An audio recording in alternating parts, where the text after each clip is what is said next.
Welcome to Leaders Lift, episode 28. I'm your host, Greg Cunningham. Thank you for joining me for today's episode.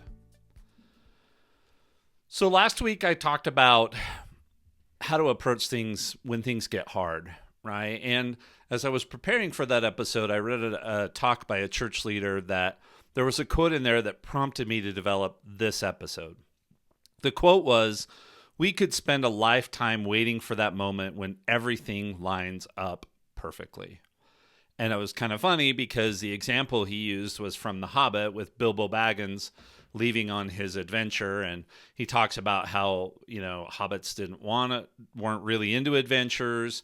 And then how when Bilbo decided to go, but then he got up the next morning and wanted to have first breakfast and started on second breakfast and then realized his house was a mess and wanted to kind of put everything in this perfect order before he took off on this adventure.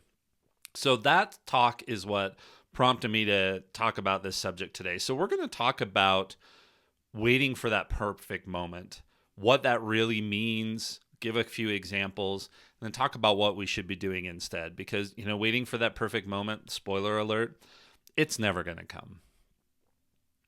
Now, before I dive in, just a reminder to like, share, follow, subscribe to the podcast. You can do that right in your podcast player. Also, if you could go on and give it a review, that would be great as well. Just helps other people find the show and listen to it. And, share it with those in your circle that you think might benefit. And also go in and check out the show notes. You can scroll down if you're in Apple's podcast player. If you're in something like Overcast, you can scroll to the right.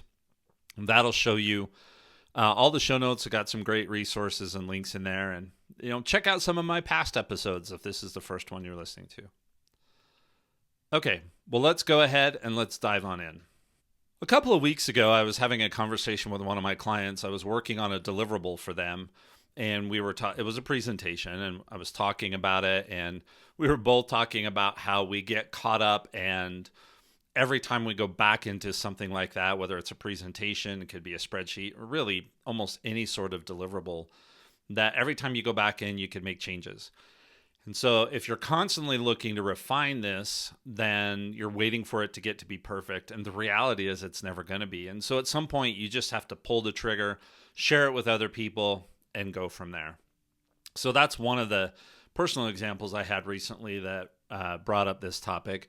I was also talking to a friend of mine, and she was talking about how she always struggles to find the right time to take time off. How she's always got something to do, or this day wouldn't be good for the company or the department or the team or a customer. So always is struggling to find that time, the right time to take time off. And again, kind of the same thing where if you wait for that perfect day to take a day off, it's probably never going to happen, because in our world today, we have so much going on, it's just probably never going to be there. So the question for all of you is, how many of us are like Bilbo, where we want to put everything in order before we take off on this new adventure, right? Everything's got to be perfect. I want my house in pristine order. By the way, if you remember in The Hobbit, Bilbo actually left his second breakfast unfinished, and so took off and forgot a whole bunch of stuff. Now I'm going to have to go back and watch the movie again. But how many of us are like that? We want everything to be in perfect order. Or how many of you can relate to my comment about always revising deliverables and wanting them to be absolutely perfect before you share them out with anyone? Or, like my friend, how many of you never want to schedule time off because you're worried that you'll get behind, or it's not a perfect day, or, whatever the case may be? So I think most of us can relate to at least some of these scenarios. Now, if you can't, let me give you a few other examples, but I really think most of us relate to something like that. So if you're a perpetual planner, would you ever really leave the planning stage? Now, I love a good plan just as much as anyone, but there comes a point where you're just going to have to put the plan in place and then start executing, because as soon as you start executing, you're going to end up changing it as it goes along anyway. I like to have my lists, my order of my steps, my checklist that I'm going to check off as I take on a major assignment or something like that. I love to have that plan put together, but then at some point, you just got to start diving in and doing it, and then be willing to course correct and iterate and modify things as you go along. If I think about rolling out a product, whether it be a hardware product or a software product, especially when you think of something like software cycles where I'm going to do something and roll it out. And yeah, I'm going to get feedback and there's probably going to be bugs. If you think about beta software cycles, I just recently put iOS 17 beta on my phone and my watch. If you think about those cycles, right, if you never release the software, you're not going to find that. And I find it interesting that when Apple was first releasing all of their software, they didn't have a public beta. It was only for developers. And then eventually they opened that up and realized that when you have, maybe millions of people putting this beta software on their devices, they're going to find other things and come up with these other scenarios that you couldn't anticipate. And so you've got to put it in front of people. You've got to get it out there at some point. And yeah, it may not be perfect, and there are going to be things you have to work on and change and iterate. I mean, even Apple's had hardware issues they've had to go back on and fix, if you think about Antenna Gate or something like that.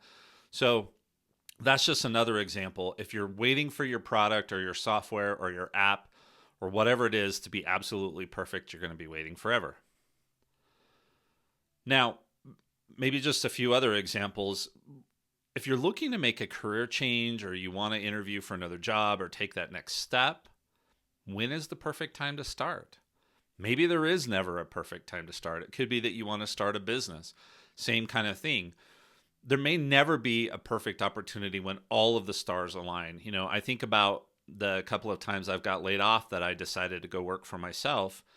That's really not alignment of the stars. Yes, it may be alignment in terms of my time, but, there's financial pressures and a whole bunch of other things to consider when that happens. So if you're waiting for the perfect opportunity to start looking for that dream job of yours, it probably isn't going to come.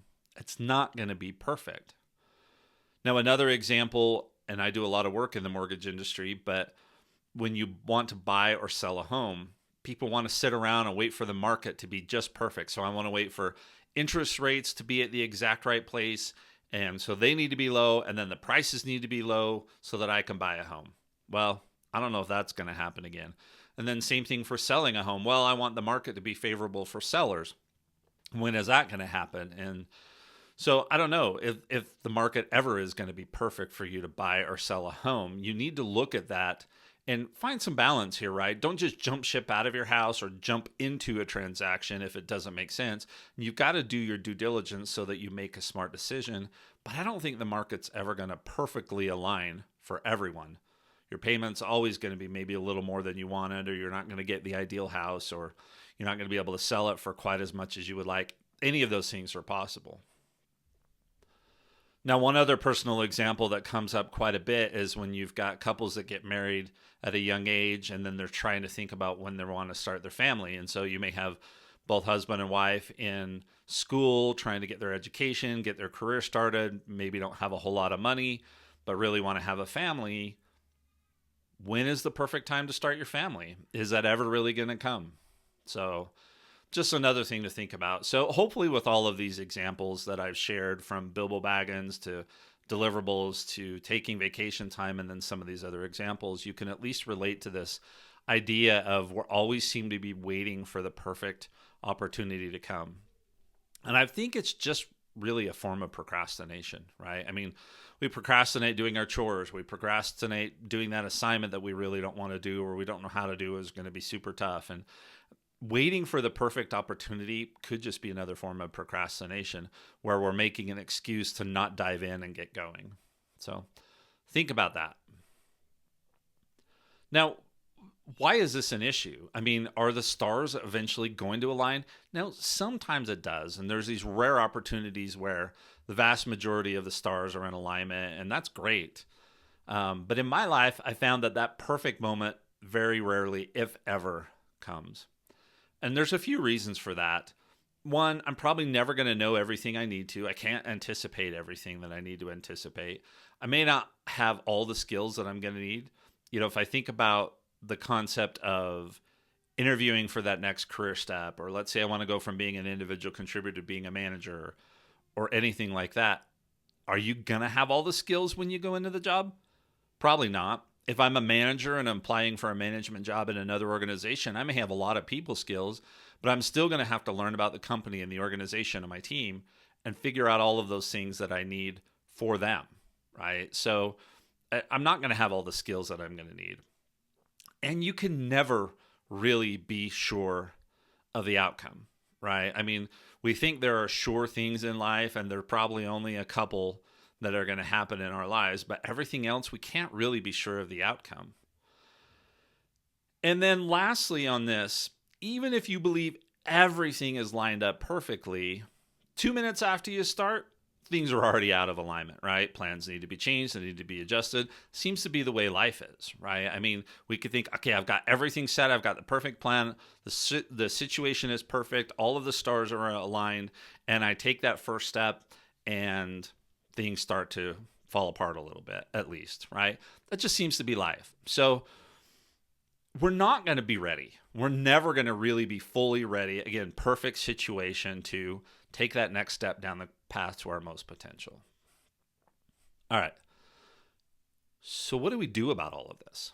Well, you'll see this one coming. First of all, we've got to be intentional and decide when we are going to move, or when we're going to sit and wait for things to be a little bit better aligned.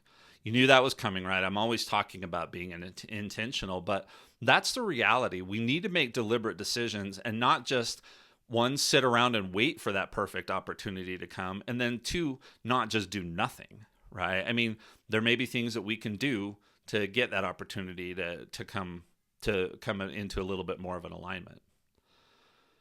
So that's number one, be intentional. Number two is we've got to work to overcome our fears. And I did a whole episode on fears. You can go into my back catalog. There, we get this fear about getting outside of our comfort zone, and we need to work to overcome that, right? We've got to be deliberate. We've got to identify the fears. We've got to address them. Sometimes making plans helps us overcome those fears. I talked about that a lot. But you may just have to recognize that it is a fear and push it aside to be able to keep moving forward. Now, we also need to recognize that maybe the reason we're waiting for that perfect moment is because we're in our comfort zone, right? We get into our comfort zones and we decide, I just want to stay right here. And maybe you just need a break. And so you say, I want to stay in this comfort zone for just a little while, which is fine.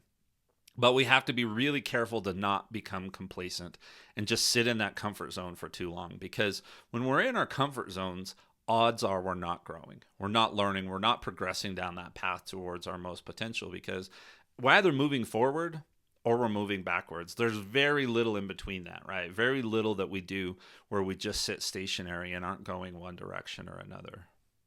Okay. And then the other thing we really need to do here before I dive into kind of what I wanted to spend the rest of the episode talking about is we need to get comfortable with the phrase good enough is good enough. Now, there are certainly some areas of our lives that we need things to be better than good enough, right? But if I think about most deliverables that I'm going to share with someone, good enough is probably good enough, right? I'm going to share it and then we're going to work on making it better. I want that collaborative stuff. So in most things in our lives, good enough is going to be good enough. You'll have to decide for you personally which things that you really need better than that. But get comfortable identifying when good enough is good enough and just embrace that, right? Because the situation, we're talking about not waiting for the perfect moment, right? So you may have to decide that now is as good of an opportunity to do whatever it is you're talking about doing as any other thing might be. All right, good enough is good enough.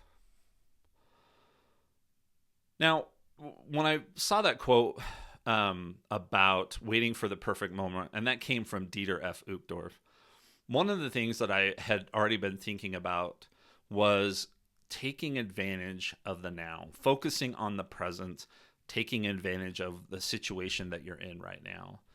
Now, as human beings, we have this tendency to look to the past and either dwell on it, or hopefully we learn from it. That would be the best thing. But we dwell on it, or maybe we've heard people talk about living their glory days, high school glory days through their kids, So wanting to just be back in that past that we thought was so great. Or we have this tendency to keep saying, okay, well, in the future it'll be better, or I'll have a better opportunity later, or something better must be coming, right? And so we look either to the past or we look to the future, and we end up missing out on that amazing present moment, that amazing opportunity we may have right now, right? So if you take that approach, right, if you look and say, I want to take advantage of the now, it's very possible that it's still not a good time to do whatever it is you're talking about doing, right? Let's think about buying a home. I could say, well, yeah, I really want to purchase a home and I know what I need, but the interest rates are so high right now that I can't really do that. Okay, so I can't move forward on that right now, but what I could do is I could start doing my research. I could start working on savings so that I have a better down payment. I can start doing a bunch of those things to better prepare myself or to help improve the moment, right? If I think about buying camp trailers, we all know that I'm big into camping. So we're on our second camp trailer. And when we bought the second one, I had done so much research that I knew it wasn't the right opportunity at the moment, but I knew that I wanted something different. And so I had done so much research that when the better opportunity came and I already knew what I wanted, and it was kind of just waiting for waiting for an opportunity to find that particular model and to purchase it in a way that we could afford it. All of those things had to at least be mostly in alignment. So now, ideally, I would have wanted to be able to walk in and pay cash, right? And pull it off the lot the same day I purchased it. And none of those things happened. If I had waited for that opportunity, I'd still be waiting. So think about the moment that you're in, right? The present that you're in right now. Is it the right opportunity to do something? And if so, start moving. If it isn't, think about these questions. What can I do now to get me closer to the right moment? I can do my research. I can start saving up money. What can I do to help me prepare for when a better opportunity arises? Same thing would go with career progress. What can I start doing now to learn how to be a manager if I'm not a manager? What can I start doing right now to learn how to do this other thing that I want to do? Can I start doing some research and training? Maybe I can't go to school right now, or I can't afford to pay for professional training, but I can start doing my own research. I can start doing some of these things on the internet. What can I do to help me get prepared for or bring that right moment a little closer to me? What could I do to get some of the benefit of that future state right now? Right? Maybe there are some things. If I think about career progression, what could I start doing? Could I ask my manager for an opportunity to sit in or to lead a project or to, mentor the new hire that just got brought in? What are some of those things that I can do to get that benefit right now? And I think about, this is one of two podcasts that I do, and I have a podcast that's called Gadgets for Families, and it's a tech-focused podcast. And we had been talking for several months about getting it up and running and just struggled. My colleague out of Houston, he was running a small business too, and we were both trying to get those businesses where we wanted them to be, and just had a hard time getting ready to go. But we knew that if we were going to launch this year, that one of the best times would be around Apple's WWDC, which was in June. Now, we weren't really ready, but we launched in order to take advantage of that time frame. And, since then, we've changed our format a couple of different times. We absolutely have iterated. We settled into one type of content, and now we're trying a different type of content. We realize that we like doing video, but it's a lot of work, and so we're trying to figure some of that kind of stuff out. But if we had waited to get all of those things aligned, we'd still be in the planning stage. We'd still be trying to get it ready to go. And regardless of how fast the podcast has grown, we love what we're doing, right? We enjoy spending that time talking for a couple hours every week about technology that we've been working together on for years and years and years. So we weren't ready, but we wanted to take advantage of that moment. So sometimes you just have to say, it isn't a perfect opportunity, but I'm going to take advantage of the moment.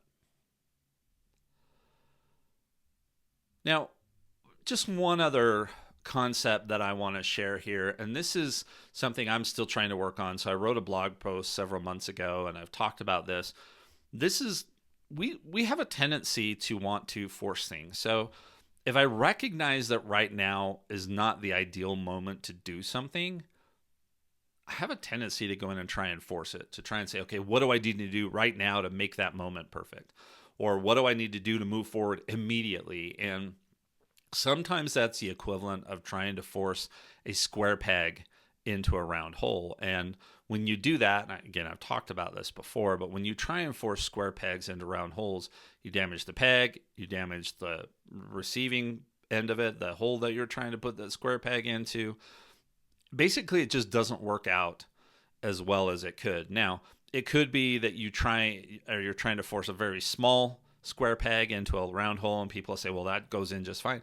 Yeah, but it's still not a good fit, right? It's still not going to meet the objective. And so sometimes we have to be careful that we don't go to one extreme or the other, that we don't sit back and become completely complacent waiting for that right, perfect opportunity to come up, because again, it's never going to come. But then at the same time, we shouldn't try so hard to create that moment, or we shouldn't try so hard to force things when it's just not the right time. So there is this balance, and that's why I always talk about being deliberate. We should be looking at these situations and saying, okay, am I being complacent and just waiting too long? If the answer is yes, okay, what do I need to start doing to move forward? That's one scenario. But you also need to take a step back and look and say, am I trying too hard, right? Am I trying to force a solution that isn't going to work, that will never work out?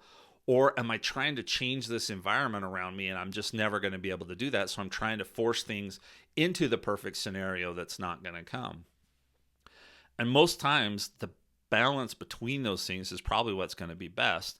I need to wait until the right opportunity, not the perfect opportunity, but I need to wait until enough things align that I can start moving forward. And I need to be diligent in watching for that alignment.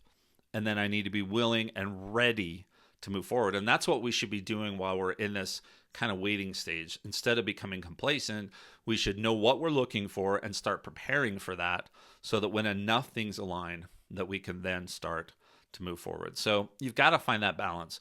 Don't become completely complacent. And then at the same time, don't try and force too much.